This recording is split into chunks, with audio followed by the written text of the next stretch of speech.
विद्या वो होती है जो मनुष्य को मुक्त करती है। विद्या वो होती है जो मनुष्य को असत्य से सत्य की ओर लेकर के जाती है, अंधकार से प्रकाश की ओर लेकर के जाती है, मृत्यु से अमृतत्व की ओर लेकर के जाती है, जो अर्थ और कामनाओं के मकड़ जाल से निकाल करके धर्म के पथ के ऊपर आरूढ़ करती है। वो विद्या हमें प्राप्त करनी चाहिए और उसी विद्या को पाने के लिए हमारा इस धरा के ऊपर आना हुआ है। मेरे प्यारे, दो प्रकार की विद्याएं होती हैं, एक लौकिक विद्या होती है और एक आत्मिक विद्या होती है।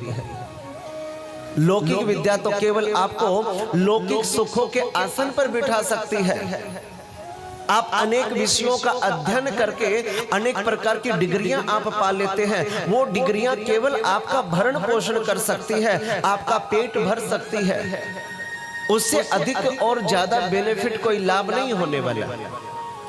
लेकिन विद्या वो होती है मेरे प्यारों, जो हमें परमात्मा से जोड़ देती है, जो परमात्मा से एकाकार करा देती है, जो परमात्मा से मिला करके हमें जीवन मुक्त कर देती है।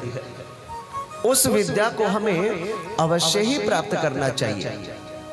और वो विद्या आपको कहाँ मिलेगी? वो विद्या आपको किसी स्कूल या कॉलेज के अंदर नहीं मिलेगी। वो विद्या केवल आपको सद्गुरु के चरणों में ही बैठ करके मिलेगी। वो विद्या अर्जुन ने भगवान कृष्ण के चरणों में बैठ करके पाई थी। वो विद्या स्वामी विवेकानंद ने राम कृष्ण परमहंस के चरणों में बैठ करके पाई थी। वो विद्या नामदेव ने विसोबा खेचर के चरणों में पाई थी।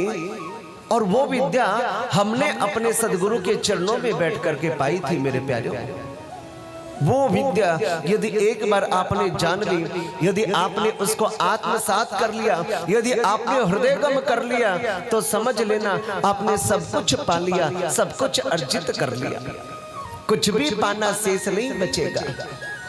ये वो विद्या है जिस विद्या के लिए देवता भी लालायित रहते हैं।